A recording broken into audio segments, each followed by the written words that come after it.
नमस्कार दोस्तों, मैं आर वशिष्ठ आप सभी का फिर से जोहार एडू कैंपस में स्वागत करता हूं। कल की क्लास में मैंने आपको सतत विकास का क्या अर्थ होता है उदाहरण के साथ मैंने बताया था। आज की इस क्लास में हम इस डिस्कशन को जारी रखेंगे एवं इस क्लास में मैं आपको सतत विकास से जुड़े हुए जो डायमेंशंस है या आयाम है, आप इसे संगठक भी कहते हैं, उसके बारे में सबसे पहले जानकारी दूंगा। इसका एक संगठक जो है वो पर्यावरण से जुड़ा हुआ है, दूसरा आर्थिक और तीसरा सामाजिक है। साथ ही साथ हम लोग आज की क्लास में सतत विकास के महत्व को समझेंगे। यह भी समझने की कोशिश करेंगे कि सतत विकास की प्रक्रिया को प्राप्त करने में हमें कौन कौन सी चुनौतियों का सामना करना पड़ रहा और फिर भारत सरकार की सतत विकास को प्राप्त करने कि कौन कौन सी रणनीति है, कौन कौन सी पॉलिसीज को वर्तमान सरकार के द्वारा बनाया गया है इस उद्देश्य को प्राप्त करने के लिए, और फिर अंततः हम लोग इसमें हरित जीडीपी या ग्रीन जीडीपी की संकल्पना को डिस्कस करेंगे। कल की क्लास में मैंने आपको बताया था कि सतत विकास की वह प्रक्रिया है जिसके अंतर्गत वर्तमान पीढ़ी की आवश्यकताओं से समझौता किए बिना ही हम भविष्य की पीढ़ी की आवश्यकताओं का भी ध्यान रखते हैं। हम एक संतुलन को स्थापित करते हैं संसाधन के इस्तेमाल में, ताकि वर्तमान जरूरतों को पूरा करने के साथ साथ आने वाले पीढ़ी की भी आवश्यकताओं को पूरा किया जा सके। और इसी संतुलित विकास की प्रक्रिया को हम टिकाऊ विकास या सतत विकास कहते हैं। इसे मैंने आपको कल की क्लास में उदाहरण के साथ समझाया था। तो आज हम इस सतत विकास के तीनों डायमेंशंस को सबसे पहले यहाँ पे डिस्कस करेंगे। सतत विकास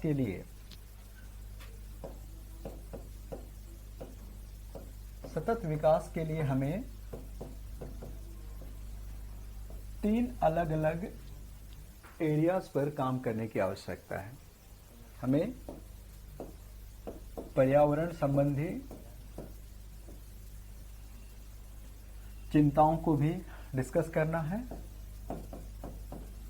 आर्थिक क्या समस्याएं हैं ये भी देखना है, और कुछ सामाजिक उद्देश्यों को भी प्राप्त करना है ताकि सतत विकास को हम पूरा कर सकें। ये सतत विकास के तीन आयाम को हम डिस्कस करने जा रहे हैं। ठीक है, सतत विकास के हम तीन आयाम को डिस्कस करने जा रहे हैं। ये जो पहला आयाम है ये पर्यावरण का है, दूसरा आर्थिक है और तीसरा सामाजिक है। सतत विकास के लिए पर्यावरण का स्वच्छ होना है ना, सतत विकास के लिए पर्यावरण का स्वच्छ होना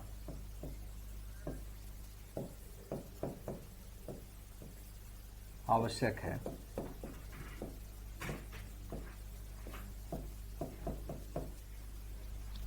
ठीक है, दूसरी बात है कि सतत विकास के लिए हमें जैव विविधता को भी बनाए रखना आवश्यक है। जैव विविधता जिसे हम बायोडायवर्सिटी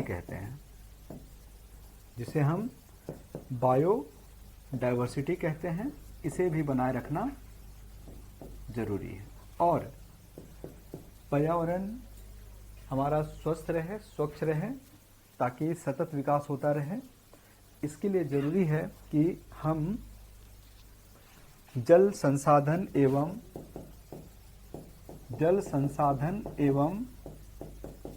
अन्य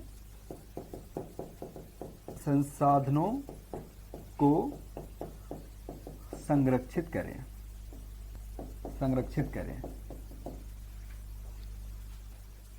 इसका अर्थ यह है कि जब हम सतत विकास की बात करते हैं, जब हम टिकाऊ विकास की बात करते हैं, ऐसी विकास प्रक्रिया की बात कर रहे हैं जिसके अंतर्गत भावी पीढ़ी या आने वाली पीढ़ी को भी विकास का फायदा मिलता रहे, तो इसके लिए आवश्यक है कि हमारा पर्यावरण जो है स्वच्छ होना चाहिए। अगर पर्यावरण स्वच्छ नहीं है प्रदूषण की समस्या बढ़ रही है, तो इससे आने वाले पीढ़ियों को कई बीमारियों का सामना करना पड़ेगा। वे मानसिक और आर्थिक रूप वे मानसिक और शारीरिक रूप से जो है सक्षम नहीं रह पाएंगे, और इस वजह से आप देखेंगे कि उत्पादन और आर्थिक विकास का प्रक्रिया जो है क्या होगा, अवरुद्ध होगा। तो पर्यावरण का स्वच्छ रहना जरूरी है। ये लोगों के स्वच्छता, उनके मेंटल और फिजिकल कंडीशन से जुड़ा हुआ एक विषय है। और साथ ही साथ इस सतत विकास के लिए हमें बायोडायवर्सिटी को बना के रखना होता है। बायोडायवर्सिटी के अंतर्गत जो है हमें जितने भी आपके जीव जंतु, जंगल, संसाधन, इनके बीच में जो एक संतुलन होता है, हमें संतुलन को बना के रखना है। जो बायो एनिमल्स होते हैं, जो बायो आपके प्रोडक्ट्स होते हैं, इनमें हमें एक सामंजस्य, एक हमें संतुलन यहाँ पे बना के रखना होगा। और इसके लिए जो है डाइवर्सिटी की ज़रूरत है। अगर हम जंगल की कटाई करते चले जाएंगे तो फिर इससे जो है हमारा जो फौना एंड फ्लोरा है वो डिस्टर्ब होगा, और इसका प्रभाव जो है फिर हमें सामाजिक और आर्थिक रूप से देखने को मिलेंगे। साथ ही साथ सतत विकास के लिए जरूरी है कि जितने भी बहुमूल्य संसाधन हैं, जल एवं अन्य संसाधन, उसको हम कंजर्व करें, उसको हम संरक्षित रखें।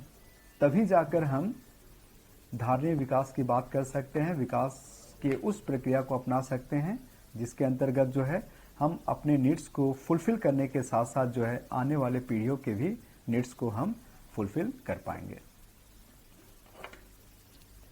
आर्थिक जो आयाम है सतत विकास के, काफी जरूरी है।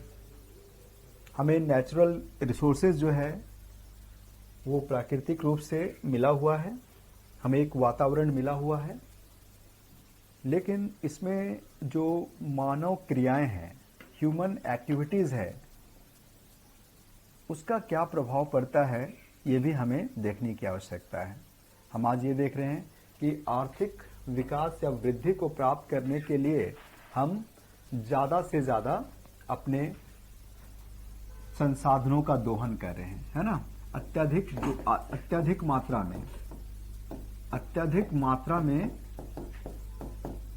मात्रा में संसाधनों का दोहन किया जा रहा है, संसाधनों का दोहन किया जा रहा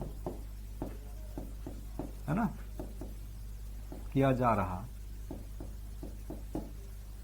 और इससे फिर जो है सतत की प्रक्रिया है, सतत विकास की प्रक्रिया है, जो वो क्या हो सकता है, अवरुद्ध हो सकता है। जैसे अगर हम बिजली के निर्माण के लिए कोयला का उत्खनन करें, उसका प्रयोग करें और उसे अत्यधिक मात्रा में हम इस्तेमाल करना प्रारंभ करें, तो इसके फलस्वरूप क्या होगा, आने वाले पीढ़ी को बिजली के उत्पादन के लिए जो कोयला की आवश्यकता है वो कोयला नहीं मिल पाएगा। विकास की प्रक्रिया जो है रुक जाएगी। तो जब हम आर्थिक रूप से सतत विकास की बात करते हैं तो इसके अंतर्गत हमें उन आर्थिक क्रियाकलापों को अपनाना होगा जिससे कि संसाधन की बर्बादी ना हो, आने वाले पीढ़ियों को भी पर्याप्त मात्रा में संसाधन मिल सके। जैसे कोयला के स्थान पे अगर हम बिजली के उत्पादन के लिए सौर ऊर्जा या फिर पवन ऊर्जा का इस्तेमाल करने लगे तो ये बहुत ही बेहतर होगा, क्योंकि जो सौर और पवन ऊर्जा है ये समाप्त होने वाली ऊर्जा नहीं है, और इससे हम काफी लंबे समय तक बिना पर्यावरण को नुकसान पहुंचाए, बिना पर्यावरण को दूषित किए ही बिजली का इस्तेमाल कर सकते हैं। तो इस सतत विकास की प्रक्रिया में हमें कुछ ऐसे संसाधनों या ऐसे ईंधनों का इस्तेमाल करना है जिससे कि पर्यावरण का प्रदूषण कम हो सके, हमारा संसाधन जो है वो बना रहे, ताकि इसका फायदा जो है आने वाले कई पीढ़ियों को समान रूप से मिलता रहे। तो हमें अपने आर्थिक गतिविधि को फिर जो है रीऑर्गेनाइज करने की आवश्यकता है। ठीक है, ये आपका जो है आर्थिक आयाम है। और फिर इसमें जो है एक सामाजिक आयाम भी है। सतत विकास के लिए कुछ सामाजिक आवश्यकताएं भी होती हैं। जैसे सतत विकास के लिए सामाजिक समानता, सामाजिक समानता चाहिए।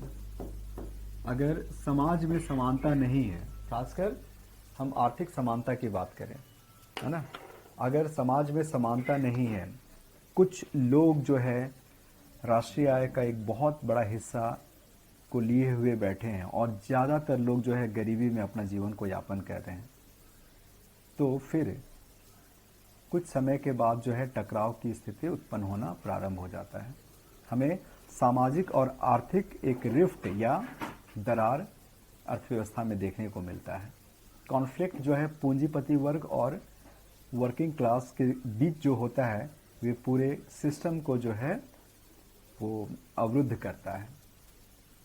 और साथ ही साथ आप जानते हैं, मैंने कल की क्लास में भी आपको बताया था कि जब असमानता है, इनइक्वालिटी है, तो इसका असर जो है समग्र मांग पर पड़ता है। अगर समाज के कुछ वर्गों के पास ही सारा परचेजिंग पावर चला जाए और ज़्यादातर लोग गरीबी में अपना जीवन यापन करें, तो आप समझते हैं कि इससे समग्र मांग में कमी आएंगी। क्योंकि बड़ी जनसंख्या जब उनके पास पर्याप्त मात्रा में परचेजिंग पावर नहीं होंगे, तो ऑब्वियस सी बात है कि वे इस मांग के मोमेंटम को बनाकर नहीं रख पाएंगे। मांग में भारी कमी आ जाएंगी और मांग में कमी के फलस्वरूप जो है मंदी की स्थिति उत्पन्न होगी, जो कि हमारे अर्थव्यवस्था को नुकसान पहुंचाएगा। तो सतत विकास के लिए जरूरी है कि हम समाज में समानता के कॉन्सेप्ट को लाएं, राइट। इसके साथ साथ ही जो है हमें सामाजिक न्याय पे भी ध्यान देना होगा।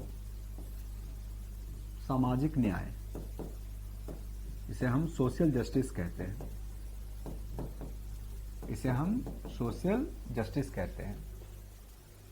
न्याय, अगर समाज में न्याय नहीं होगा, कुछ जाति कुछ धर्म के लोगों के साथ तिरस्कार होगा, अन्याय होगा, तो ये जाति ये धर्म के लोग जो है समाज की मुख्य धारा से जुड़ नहीं पाएंगे। वे अपने आप को समाज का हिस्सा नहीं मान पाएंगे और यह कहीं ना कहीं हमारे विकास की प्रक्रियाओं को चोट पहुंचाएगा, उसे अवरुद्ध करेगा। जैसे आप लोग सभी जानते हैं कि हमारे संविधान में सामाजिक न्याय को एक विशेष स्थान दिया गया है। प्रीएम्बल में भी इसके बारे में चर्चा की गई है, सोशल जस्टिस को लेकर बात की गई है। और रिजर्वेशन की जो परिकल्पना जो हमारे संविधान में लाया गया, इसे यूज किया जा रहा पॉलिसी बनाकर, तो इसी सामाजिक न्याय की अवधारणा को पूरा करने के लिए समाज के कुछ वर्ग कुछ जाति के लोग जो है वो काफ़ी लंबे समय से उपेक्षित रहे हैं। उनको जो सामाजिक, आर्थिक या अन्य अवसर मिलने चाहिए थे, वे अवसर उनको प्राप्त नहीं हुए हैं और जिसकी वजह से उनकी सामाजिक और आर्थिक स्थिति काफ़ी दयनीय हो गई है।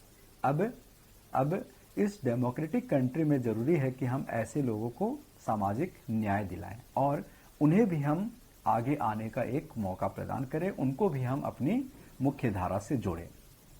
समाज के ट्राइबल जो लोग हैं, शेड्यूल्ड ट्राइबल लोग जो हैं, शेड्यूल्ड कास्ट के जो लोग हैं, अन्य पिछड़े वर्ग, महिलाएं भी हैं, दिव्यांगजन जो हैं, इनके साथ अगर ऐतिहासिक रूप से कोई अन्याय हुआ है, इनको मौका नहीं मिला है सामाजिक और आर्थिक स्तर पे अपनी स्थिति को सुधारने का, तो democratic country of India decided to provide them social justice. और यही कारण है कि रिजर्वेशन जैसे कॉन्सेप्ट को यहाँ पे लागू किया गया, ताकि इन लोगों को हम विशेष अधिकार देकर समाज के मुख्य धारा से जोड़ें, ताकि इनका भी योगदान हमारे अर्थव्यवस्था के विकास में हो सके। तो सामाजिक न्याय से फिर जो है संतुष्टि की भावना उत्पन्न होती है। अगर आपको न्याय मिलता है समाज में तो आप संतुष्ट रहेंगे, आप विकास के प्रक्रम में बाधा नहीं बनेंगे बल्कि विकास को और तेज करने का प्रयास करेंगे। किंतु अगर सामाजिक अवहेलना देखने को मिलता है, सामाजिक अन्याय हमें देखने को मिलता है, हमारा जुडिशियल सिस्टम, हमारा संविधान, हमारी सरकारें, हमारे सरकार की व्यवस्थाएं, समाज के लोग अगर किसी एक धर्म, किसी एक जाति के खिलाफ कुछ षड्यंत्र करते हैं, उनको मुख्य धारा से जोड़ने का अवसर नहीं प्रदान करते हैं, तो ऐसी विकास जो है टिकाऊ विकास हो ही नहीं सकता, ऐसी विकास जो है वो सतत विकास नहीं हो सकता।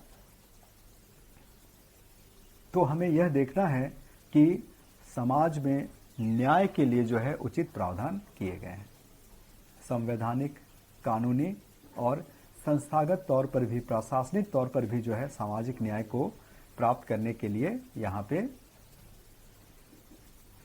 व्यवस्था की गई हो, ये जरूरी है। इसके साथ साथ जो है हमें सामाजिक पूंजी पर भी,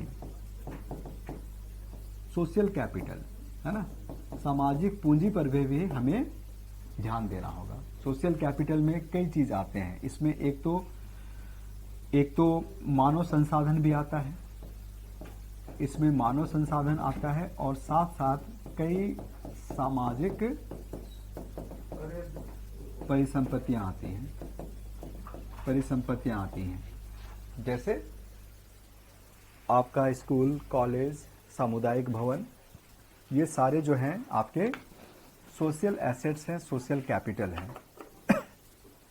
इनके बिना जो है समाज का एक जो स्वरूप है, एक विकास जो है वो हमें देखने को नहीं मिलेगा, राइट। तो एग्जैक्टली हमें यही करना है कि अगर सतत विकास के ऑब्जेक्टिव्स को प्राप्त करना है तो हमें तीनों आयामों के बीच या तीनों आयामों के लिए हमें कार्य करने होंगे, पॉलिसीज को बनाने होंगे या एक स्ट्रैटेजी को हमें यहाँ पे डेवलप करना होगा। हमें पर्यावरण संबंधी जो इनिशिएटिव लेने चाहिए ताकि पर्यावरण को हम स्वच्छ रख सकें, इसमें प्रदूषण की भावना, प्रदूषण का जो स्तर है उसको हम कर सकें, बायोडायवर्सिटी को हम मेंटेन कर सके और साथ ही साथ जो संसाधन है उसको हम प्रिजर्व करें। हमें ये इनिशिएटिव्स को यहाँ पे लेना होगा। आर्थिक रूप से जब हम रणनीति को तैयार करेंगे तो इसके अंतर्गत हमें वे आर्थिक क्रियाकलापों को बंद करना होगा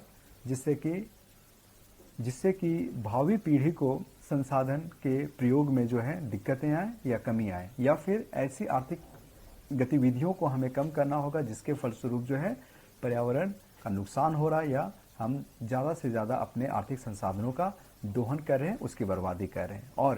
और फिर सामाजिक रूप से सतत विकास की परिकल्पना को पूरा करने के लिए हमें कुछ सामाजिक तत्वों को प्राप्त करने होंगे। इसमें मैंने आपको बताया हमें सामाजिक समानता की भावना को लाना होगा, सामाजिक न्याय के लिए यहाँ पे प्रयास किए जाने चाहिए, सामाजिक पूंजी का निर्माण होना चाहिए जिसमें कि मानव पूंजी एक बहुत ही बड़ा कॉन्सेप्ट है। मैंने आपको मानव संसाधन के विकास के लिए पहले ही बता दिया है कि इसके विकास के लिए जो है हमें अपनी जनसंख्या को शिक्षा एवं स्वास्थ्य संबंधी सुविधाएं प्रदान करनी होती, तभी जाकर हम मानव संसाधन या मानव पूंजी की बात कर पाएंगे।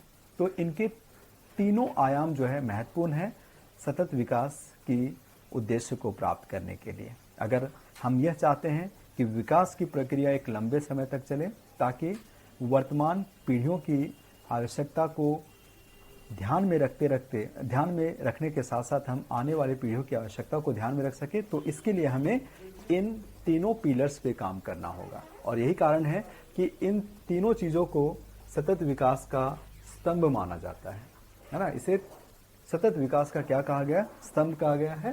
ये आपका पर्यावरण है, आर्थिक है और सामाजिक है।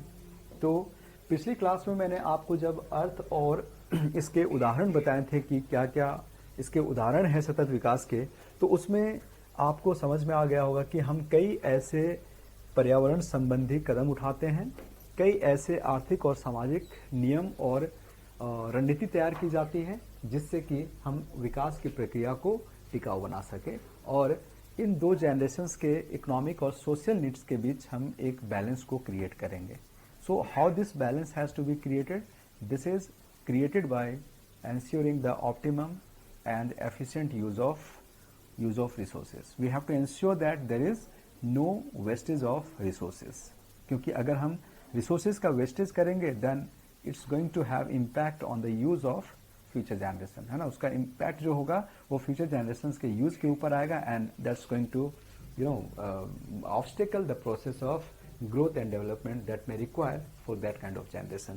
तो यहाँ पे हमें एक संतुलन को स्थापित करना है. चलिए अब हम लोग यहाँ पे इसके महत्व को समझेंगे और साथ साथ जानने की कोशिश करेंगे कि भारत में सतत विकास की प्रक्रिया को प्राप्त करने के लिए हमारे सामने कौन कौन सी चुनौतियां हैं.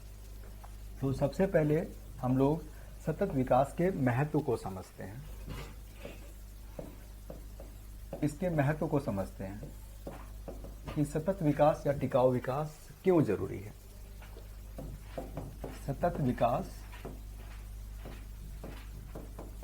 क्यों जरूरी है? क्यों जरूरी है? तो सबसे पहला पॉइंट आप यही लिखेंगे, कृषि उत्पादकता को बनाए रखने हेतु. इनफैक्ट सतत विकास की जब हम बात करते हैं तो इसका संबंध जो है उत्पादकता से होता है. इसका संबंध जो है प्रोडक्टिविटी से होता है. हमने आपको बताया था कि सतत विकास की एक ऐसी रणनीति है जिसके अंतर्गत हम वर्तमान एवं भावी पीढ़ी की आवश्यकताओं के बीच में संतुलन बनाते हैं. हम यह देखते हैं कि वर्तमान जनरेशन की जो इकोनॉमिक नीड्स है वो पूरी हो और साथ ही साथ जो है भावी पीढ़ी भी अपनी आर्थिक आवश्यकताओं को पूरा कर सके. सतत विकास का यह विषय होता है.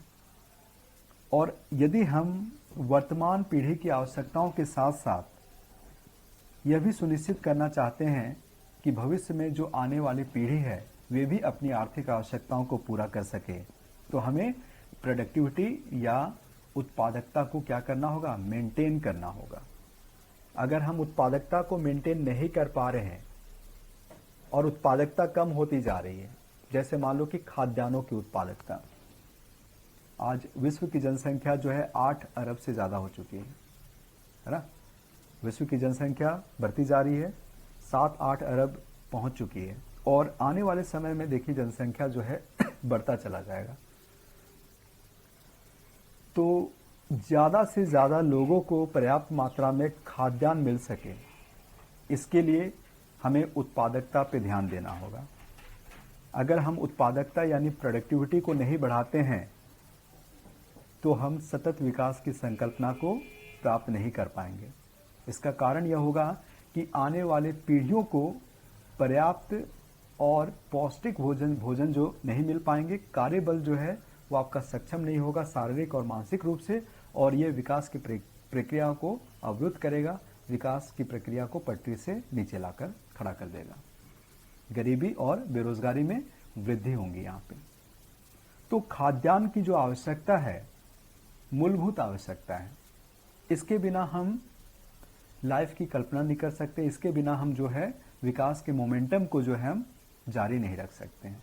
सो we have to ensure that in our economy, in our society and in the world economy, we have right quantity of food grains available all the time. And to ensure that there is always right quantity of food grains available, we have to maintain the productivity. And in fact, we have to increase the productivity of food grains. तो कृषि की उत्पादकता को maintain करने के लिए, कृषि की उत्पादकता को बनाए रखने के लिए हमें सतत विकास की जरूरत पड़ती है. अगर ऐसा नहीं होगा तो मानव बल को पर्याप्त मात्रा में भोजन नहीं मिल पाएंगे. तो देखिए यहाँ पे कृषि की उत्पादकता को जब हम बनाए रखने की बात करते हैं या इसको बढ़ाने की बात करते हैं तो इसका संबंध हमारी कृषि रणनीति से हो जाता है कि हम खेती का काम कैसे कर रहे हैं. अगर मैं ऐसे ले पर्सन की तरह बात करूं तो हम खेती का काम कैसे कर रहे हैं. आज से 40-50 साल पहले जो हमारे पूर्वज हुआ करते थे, वे ज़्यादा से ज़्यादा जो है कंपोस्ट का प्रयोग किया करते थे, नेचुरल कंपोस्ट का प्रयोग किया करते थे मिट्टी की उर्वरकता को मेंटेन करने के लिए। आज हम रासायनिक उर्वरक का प्रयोग कर रहे हैं, रासायनिक उर्वरक का प्रयोग कर रहे हैं। अंतर क्या है? जब हम मिट्टी की उर्वरकता को मेंटेन करने के लिए कंपोस्ट का प्रयोग करते हैं तो इससे मृदा प्रदूषण नहीं होता है और साथ ही साथ जो है जो सॉइल की फर्टिलिटी है वो मेंटेन रहती है। लेकिन केमिकल फर्टिलाइजर्स का दुष्परिणाम यह है कि इससे धीरे धीरे सॉइल की फर्टिलिटी जो है क्या हो रही है, कम हो रही है। इनकी जो नेचुरल उत्पादन करने की क्षमता है मिट्टी की जो नेचुरल उत्पादन करने की क्षमता है वो क्या होती जा रही है, कम होती जा रही है।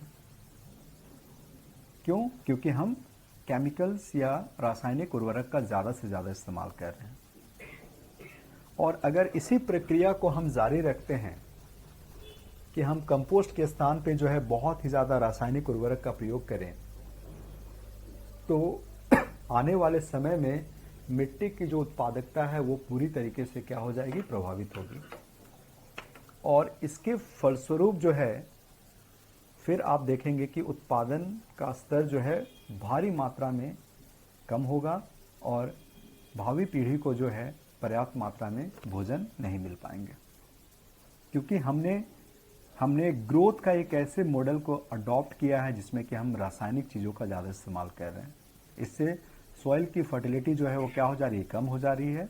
सो ऑब्वियसली आने वाले समय में जो है उत्पादक या उत्पादकता में जो है हमें गिरावट देखने को मिलेगी और फिर उस पीढ़ी के लोगों को पर्याप्त भोजन नहीं मिल सकते।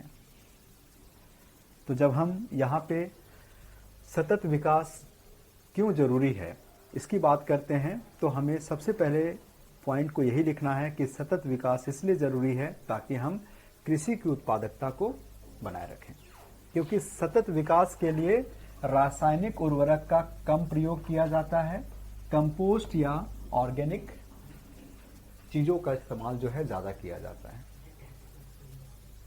ठीक है, जब हम सतत विकास की बात करेंगे तो हम रासायनिक उर्वरक का उपयोग कम करेंगे। हम ये नहीं करेंगे कि रासायनिक उर्वरक जो है उसका उपयोग नहीं होना चाहिए। आप श्रीलंका के खाद्य समस्या को अभी ध्यान से पढ़ें। श्रीलंका में जो खाद्य समस्या आई है पिछले साल से, इसका कारण ये है कि वे किसान श्रीलंका में अचानक से रासायनिक उर्वरकों का इस्तेमाल करना उन्होंने पूरी तरीके से छोड़ दिया। वे पूरी तरीके से ऑर्गेनिक खेती की ओर चले गए। इसका खामियाजा उनको भुगतना पड़ा। उत्पादन में तुरंत क्या हो गई, कमी आ गई, है ना। हमें ये धीरे धीरे करना है और हमें रासायनिक उर्वरक का इस्तेमाल करना, साथ ही साथ हमें नेचुरल पद्धति को भी अपनाना है ताकि खाद्यान्न के उत्पादन को बिना प्रभावित किए ही हम अपनी मृदा की प्रोडक्टिविटी या पर्यावरण को हम सुरक्षित रख सकें। तो सतत विकास के माध्यम से ही जो है हम कृषि उत्पादकता को बना रख पाएंगे और इसके माध्यम से ही हम आने वाले पीढ़ी की खाद्य सामग्रियों की आवश्यकता को हम पूरा कर पाएंगे। इसमें दूसरा महत्व का जो विषय है सतत विकास के लिए, या सतत विकास क्यों जरूरी हो जाता है, कि किसी भी आर्थिक क्रियाकलापों के लिए हमें मानव बल, ह्यूमन फोर्स की आवश्यकता होती है ना। तो मानव बल की आपूर्ति हेतु हमें सतत विकास को अपनाना जरूरी है। ये सस्टेनेबल डेवलपमेंट का प्रोसेस जो होगा ये इंश्योर करेगा कि हमारे पास जो मानव बल है किसी भी आर्थिक गतिविधि के लिए हर एक जनरेशन्स को मिलता रहे।